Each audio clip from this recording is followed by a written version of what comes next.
I gave her 15 years, 2 kids, and my loyalty, and she gave her ex a second chance through secret messages.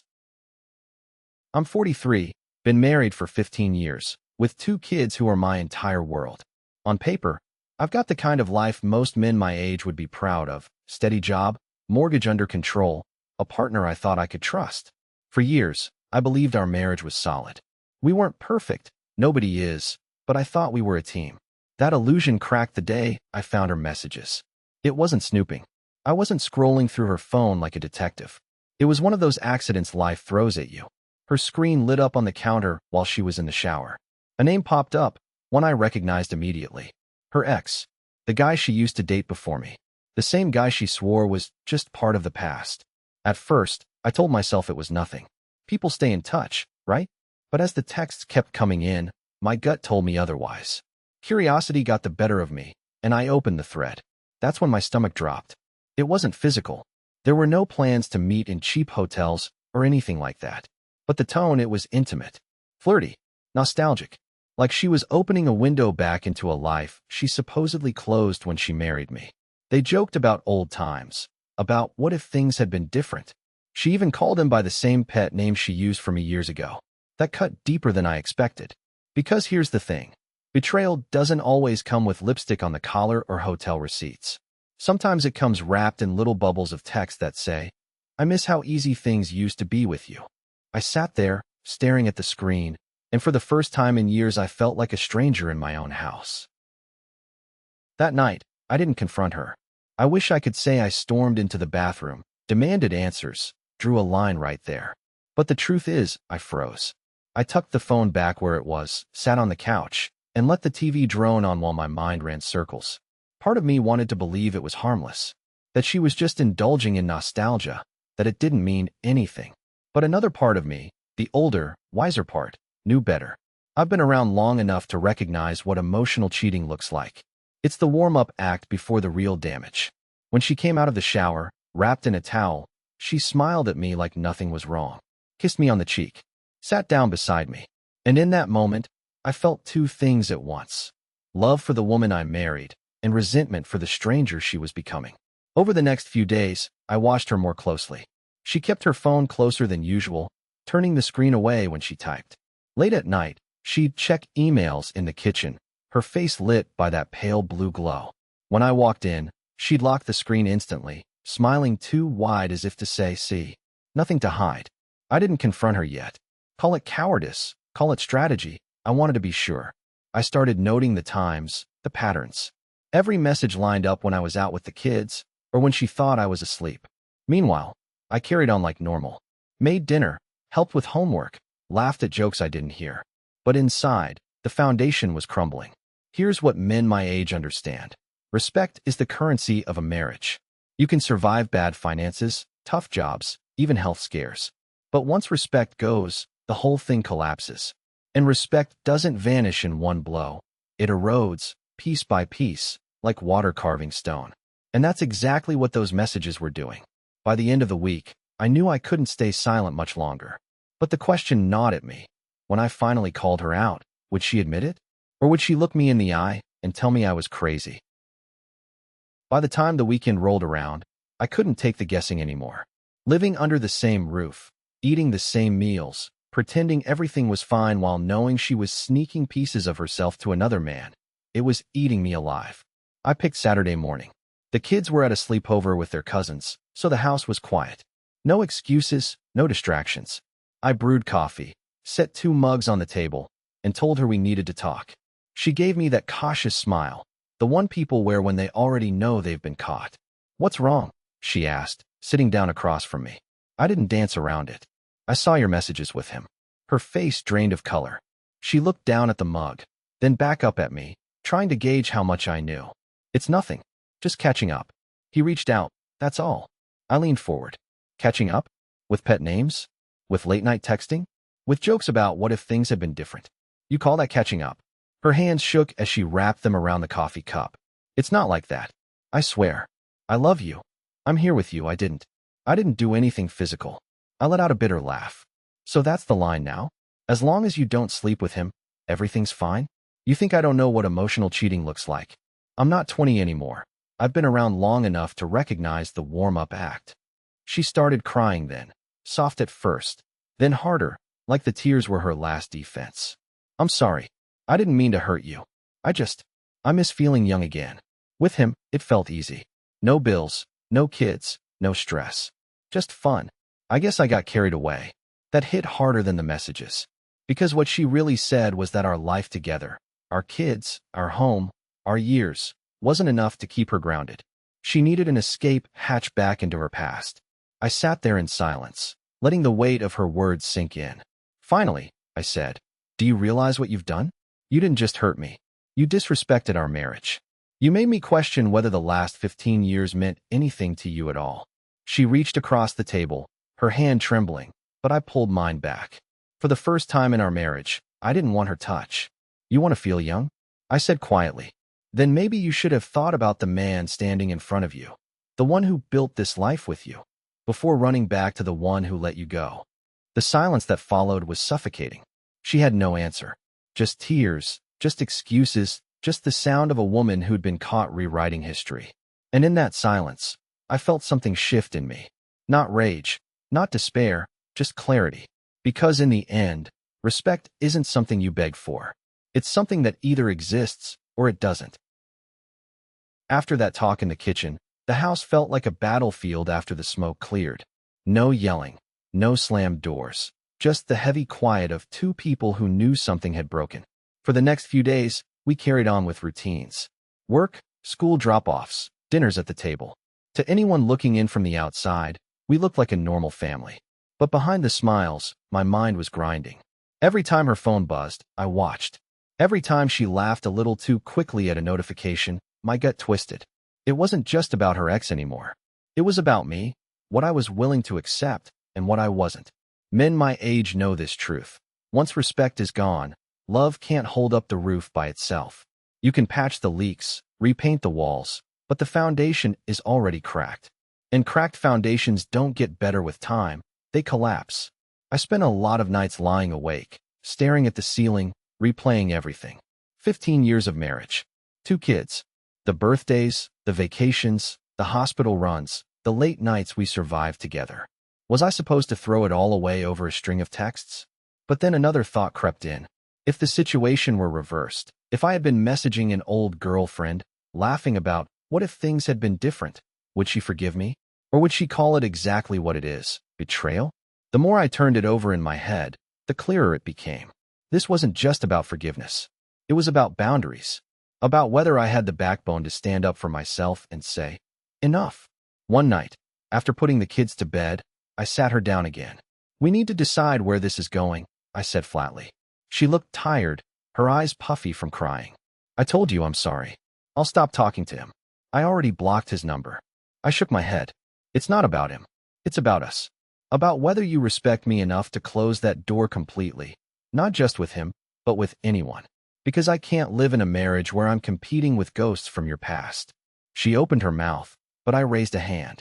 "Don't give me promises if you don't mean them. I'm too old for maybes.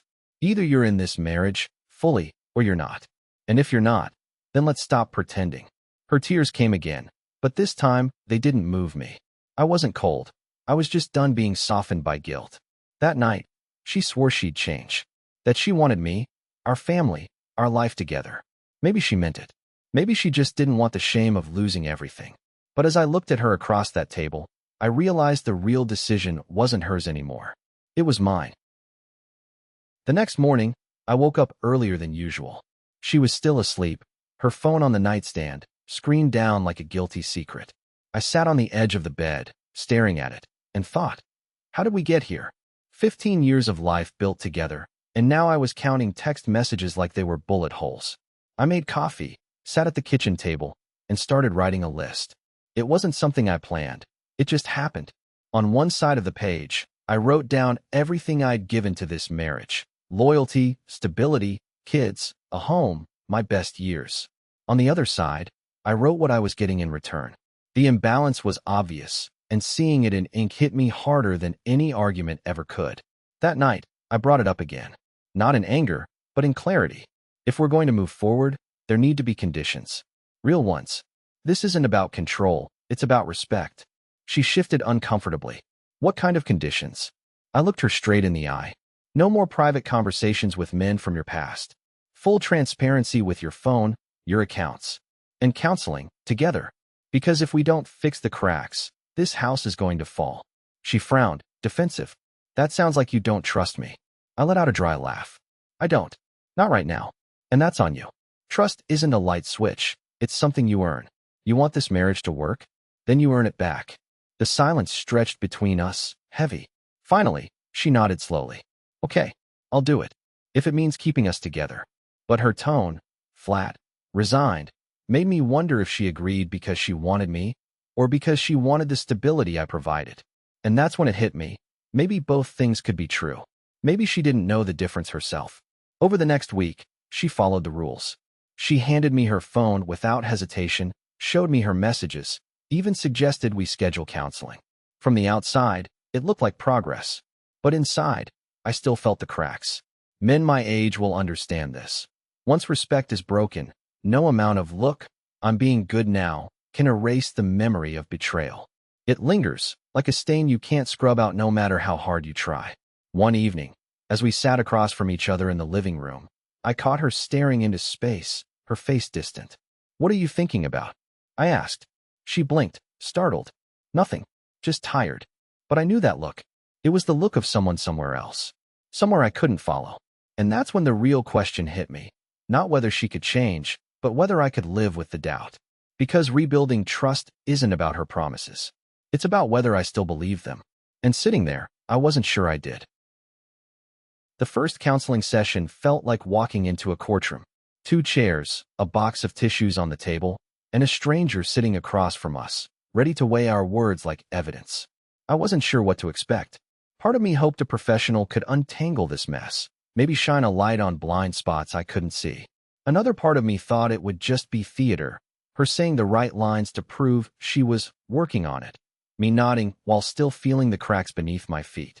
The counselor asked us both to explain why we were there. She went first. "I made a mistake," she said softly, eyes downcast. "I reached out to someone from my past when I was feeling lonely. I didn't mean to hurt my husband. I know I did, but I never wanted things to go that far."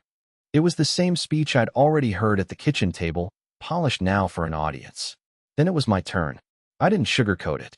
She broke my trust. And the problem isn't just the messages. It's that she thought it was acceptable, that she thought I wouldn't notice, or worse, that I'd tolerate it. I need respect in this marriage. If it's not there, nothing else matters. The counselor nodded, jotting notes. "So what I hear is, you feel disrespected, and you need boundaries in place to rebuild trust." I leaned back. Exactly. And I need to know if those boundaries will actually be honored, or if I'm just waiting for the next secret. My wife's eyes filled with tears. "I'm trying." I blocked him. I stopped all contact. "I can't change what I did, but I can prove to you it won't happen again." Her voice cracked, and for a moment, I almost believed her. Almost. But here's the thing men my age know. Effort isn't the same as conviction. You can go through the motions, tick the boxes, and still be halfway out the door in your mind. And when she spoke, I couldn't shake the feeling that part of her still lived in that what-if world with him. After the session, we drove home in silence. She reached for my hand once, but I kept both on the wheel. I wasn't ready. Maybe I'd never be. That night, as she put the kids to bed, I sat alone in the living room. The TV was on, but I couldn't follow the plot.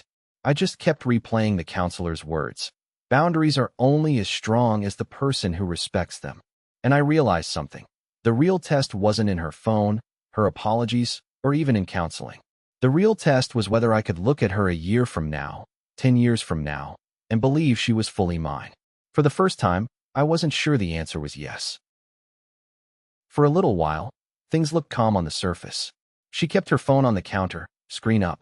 No late-night texting in the kitchen, no sudden errands after dinner. From the outside, you might have thought we'd patched things up. But here's what men my age know. Silence isn't the same as peace. Sometimes silence is just a cover, a waiting room before the next hit.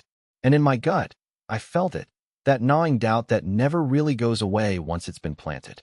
One evening, about 3 weeks after that first counseling session, I walked into the room and saw her quickly swipe her screen shut. It was subtle, but I caught it. That tiny, guilty flick of the thumb. I froze in the doorway. Who was that? She jumped, then tried to laugh it off. Oh, just a work thing. A work thing. At 9:30 at night. With the same look in her eyes that I'd seen before. I didn't say anything more right then. I just nodded, walked past her, and sat down with the kids' homework spread on the table. But inside, the old wound split wide open again. The next day, I checked her phone bill. I didn't go through her messages. I didn't need to. The call logs told me enough. The same number, late at night. Not long calls, but consistent. Like clockwork. When I confronted her, she tried to twist it. It's not him. It's just a friend. I didn't want to upset you. That's why I didn't mention it. I looked her dead in the eye and said, "Do you hear yourself? You're hiding conversations because you know they'd upset me. That's the definition of a boundary being crossed." She broke down again. Tears and apologies, promises to stop. The same script as before. But by now, the tears didn't move me. They just felt like water on a cracked wall. It might look wet, but it doesn't fix a thing. That night, I sat in the garage with a beer, staring at the shelves stacked with 15 years of shared life.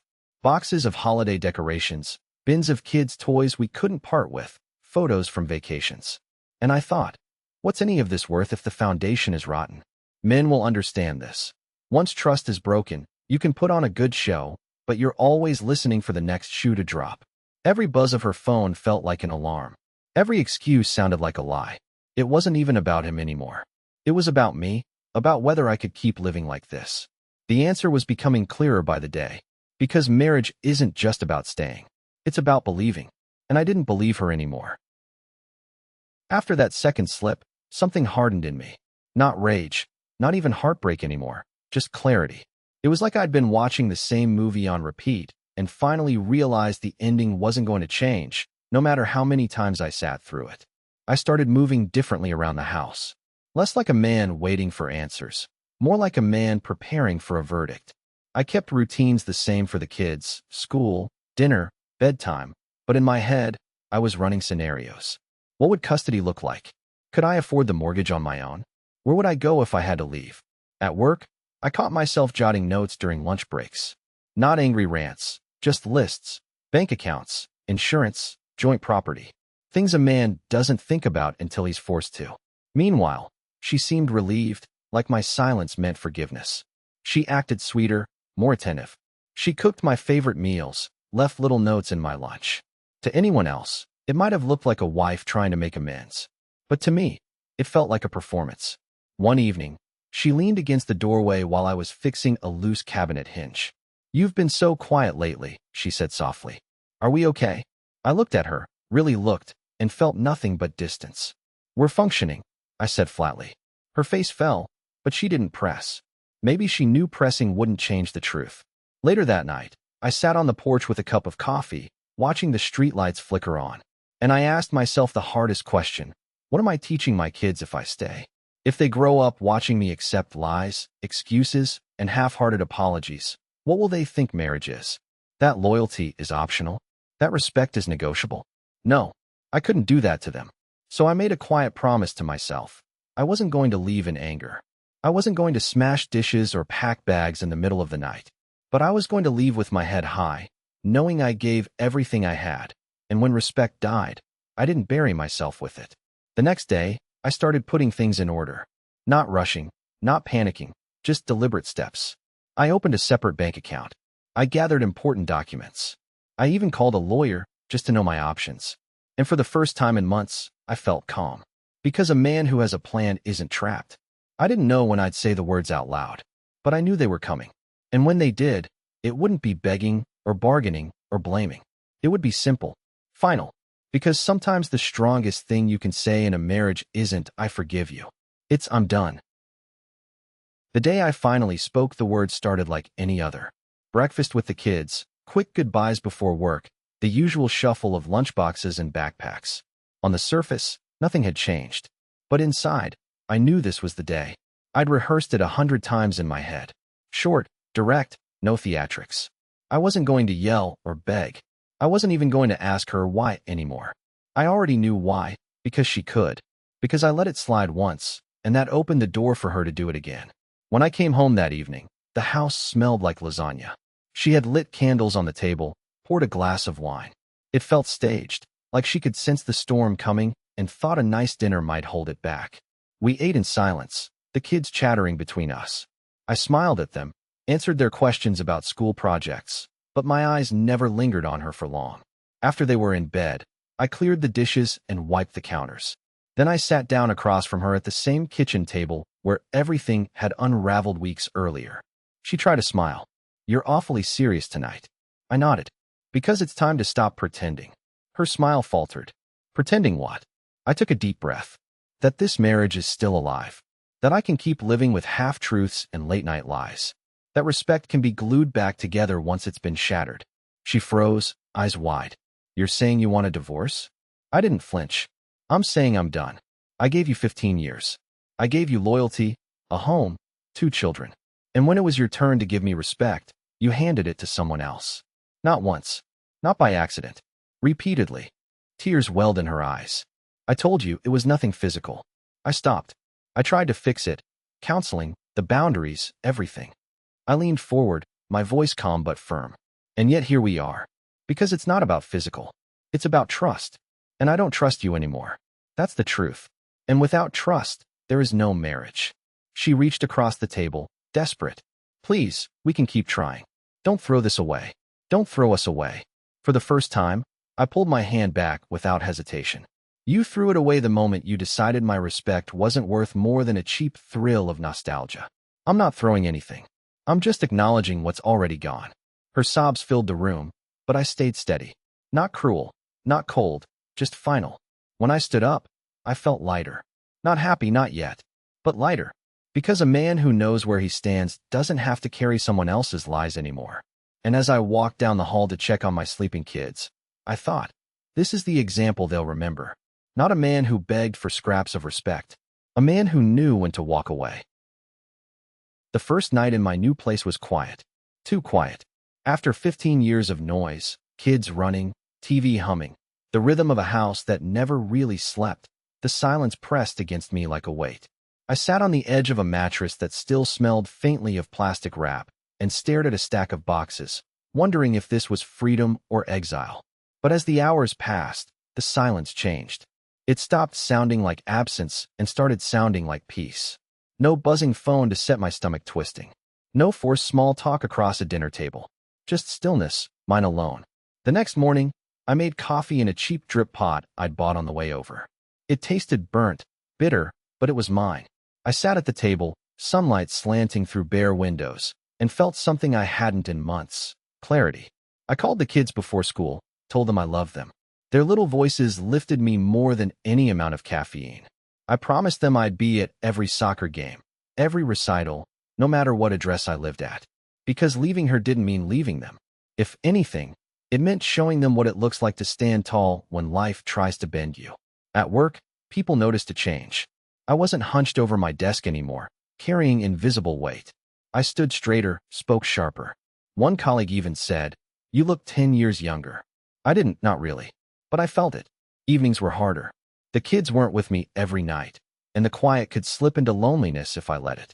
But instead of numbing it with TV or a drink, I used the time. I went for walks. I fixed things around the apartment. I even started lifting weights again. Nothing fancy, just enough to remind myself I still had fight in me. And slowly, the guilt I thought would eat me alive began to fade. I realized I wasn't abandoning my family. I was saving what was left of it. Because what kind of husband, what kind of father, stays in a house without respect? What lesson does that teach a son about manhood, or a daughter about love? One Saturday, I picked the kids up and we spent the whole day together. Pancakes in the morning, a trip to the park, pizza at night. As I tucked them in at my new place, my son looked up at me and said, "Dad, you seem happier." It nearly broke me, but it also healed me. Because out of the mouths of kids comes the truth adults are too scared to say. That night, after they fell asleep, I sat on the couch with a beer and whispered to myself, "You did the right thing." And for the first time, I believed it. A few months passed, and the storm I thought would consume me turned into a memory I carried more lightly each day. Divorce papers were in motion, custody agreements drafted, routines settled. The chaos had given way to something steadier, a new normal. And in that new normal, I found myself thinking a lot about what marriage had taught me. Lessons I wished I'd learned earlier, lessons I'll carry until my last day. First, love is not enough. People romanticize it, sell it in movies, wrap it in vows. But without respect, love is just decoration. I gave her loyalty, time, stability. What I needed in return wasn't perfection, it was honesty. The moment she traded that for nostalgia with another man, the foundation cracked. Second, silence is not strength. For too long, I bit my tongue. I told myself I was keeping the peace, being patient, choosing my battles. But silence became permission. And permission became betrayal. Men my age know this. If you don't draw the line yourself, someone else will cross it for you. Third, kids learn more from what you tolerate than what you preach. I could have stayed, plastered on a fake smile, let my children grow up in a house where dad swallowed disrespect for the sake of appearances. But what would that teach them? That marriage means enduring lies? That a father's dignity is disposable? No. Better they see me walk away with my head high than watch me shrink into a man I no longer recognized. Some nights, I still wrestle with it. The empty bed, the thought of what 15 years could have been if she'd chosen differently. But regret isn't the same as weakness. Regret is just the scar tissue from lessons learned. I've started looking at the future differently. Not as a man who lost a wife, but as a man who gained clarity. I know now what I will never accept again. I know what respect looks like, and I know how quickly it dies when taken for granted. The other day, a friend asked me if I'd ever remarry. I laughed. One day, maybe. But only if she values loyalty the way I do. Otherwise, I'd rather drink my coffee alone. And I meant it. Because peace, even in solitude, is better than partnership without respect. Here's the final truth I came to. A man isn't defined by who he keeps, but by what he refuses to keep. And I refuse to keep living in a marriage built on cracks. So if you ask me whether I regret walking away, not for a second, because a man can survive heartbreak. But no man survives long without his dignity. Looking back now, it's almost funny how it all unraveled. Not with some dramatic affair, not with a scandal splashed across the neighborhood, but with a few late-night messages on a phone. That was all it took to show me the truth. Respect was gone. And once respect dies, marriage is nothing more than a contract on paper. For too long, I told myself to stay quiet. I convinced myself I was keeping the peace, being the bigger man. But silence didn't protect me. It just gave her space to take more. That was my mistake, and I own it. Walking away wasn't easy. It never is, especially with kids involved, especially after years of building a life together. But here's what I learned. Leaving with your dignity intact is better than staying in a house where you're treated like an option. My kids will remember me not as a man who swallowed disrespect, but as a father who showed them boundaries matter. My son will learn that manhood isn't measured in how much you can endure, but in knowing when to stand up. My daughter will learn that love without loyalty isn't love at all. So no, I don't regret it. The marriage ended, but I walked out with something more important than a ring or a title. I walked out with my self-respect. And if there's one thing I'd tell any man listening, it's this. Don't let fear of being alone keep you chained to someone who doesn't value you. Peace alone is worth more than chaos with company. Because in the end, a man can rebuild his home, his finances, even his heart. But once you lose your dignity, you've lost everything.